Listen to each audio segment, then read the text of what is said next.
Hello everyone, Scotty Colley, West Ham Fan TV, returning with a big match preview today. I'm previewing the West Ham United versus Bournemouth game. 3 o'clock kickoff on Saturday at the London Stadium.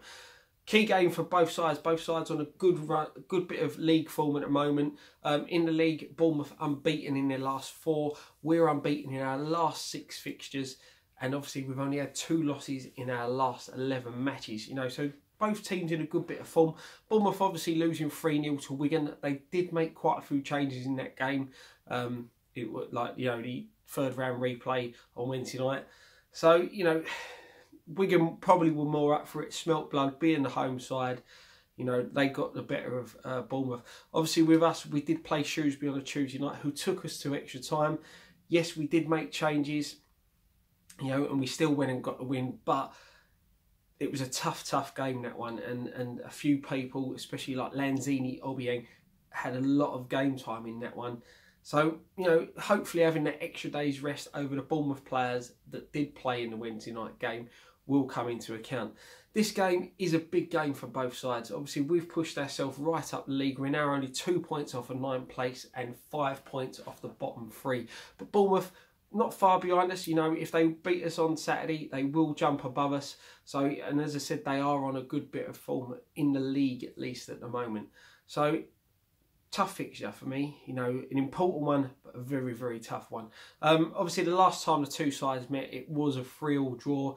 Callum Wilson scoring a controversial last-minute equaliser. You know, so on the player things, maybe we should have had another 2 points in that one, but you know, hopefully these things pan themselves out in the season and we might get the rub of the green in this fixture. When we look at Bournemouth, you know, very good side. They do play some good stuff. You know, probably, as I said, not had the best of seasons, but still in and around mid-table. They're going to be looking to get themselves further away from that drop zone. A lot of pace in their team, so it's going to be very, as I said before, we do struggle with teams with pace, but they've got a lot of it going forward. So we need to be very wary of that.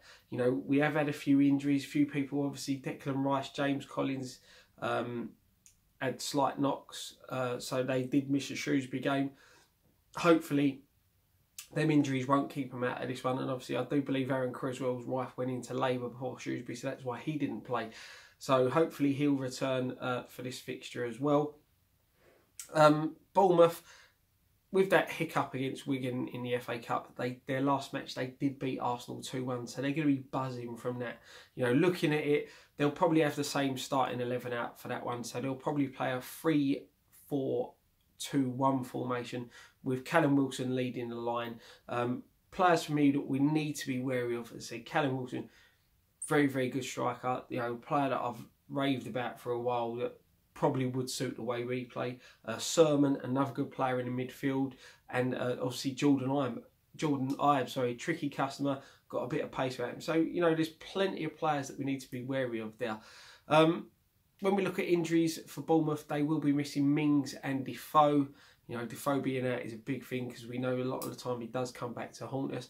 They've got doubts over King and former West Ham player Junior Stanislas. Again, King is another player, you know, he's got some goals against us, does cause us a lot of problems when he plays. So if he's missing, again, it's a big boost in our favour. Obviously, we've got our own injury worries at the moment. You know, long terms have absentees in Font, Antonio, Fernandez. It was good to see Sam Byron return to action against Shrewsbury. I know he went off very late in the game. I don't know whether he's picked up a knock or whether that was just, you know, he felt something tight because he hasn't had a lot of game time. He did play nearly the full 90 minutes. So hopefully it's nothing serious and he'll be available for selection in this one. Especially as our last league fixture, we did only have 6 substitutes on the bench. So, you know, it'd be good to get these players back fit and back in and around the squad. Obviously, we've still got doubts over Sacco. I very much doubt we'll ever see him play in a West Ham shirt again. Andy Carroll, a lot of rumours floating about him at the moment. Another one with an injury. You know, it's a bit worrying with what's going on there. I hope they get it all sorted sooner or later because we don't want these things dragging on and start affecting the team and the way they've been performing. I do expect Anatovic to come straight back in the starting lineup. He was rested against Shrewsbury, come on late in the game and played the whole extra time, but the game changed when him and Noble were on the pitch. So I do expect them to to return. Other injuries, obviously, Winston Reid, slight doubt. As I said, Collins and Declan Rice both picked up small knocks, so hopefully they're available for this one. So hopefully by the time I do the predicted 11 show tomorrow, I'll have a bit more team news for you about the injuries, and we'll go from now. Question wise for you guys to give me your comments on in the predicted 11 show, with the rumours floating around about Andy Carroll and now James Collins, you know, Brighton seem to be interested in him. Contract talks, I don't know whether they've hit a stumbling block or they've not started. You know, he is out of contract in the summer. Just want to get a feel of what you guys think about the two transfers. Do you think it is the right time to move on Andy Carroll? And also, do you think it's the right time to move on James Collins? I'll tell you what I think in the predicted 11 show. Leave your comments below. Let me know what you guys are thinking on this situation. As I said, hopefully it don't rumble on too much longer and everything gets sorted. So, but yeah, it's be interesting to see what you guys think of it. Thank you very much for watching. As I said, I will be back tomorrow with the predicted 11 show. Make sure you check out all our other videos. We will be doing a post-match pint after the Bournemouth game. Not quite sure where we're going to be doing it at the moment, because obviously we've lost our studio bar where we actually film it at the moment. So I'm not too sure where we'll be filming it. We will be outside next to the club shop after the game for fan cams. Come down, give us your opinions on the game, the transfers, everything West Ham related. You know, just you want to voice your opinion on camera, come down and see us. We'll be there. Anyone that turns up will be interviewed. You know, we don't just stick certain people on. We interview anybody that's willing to give up their time to come and chat to us. So, you know, if you want to voice your opinion, come down and see us.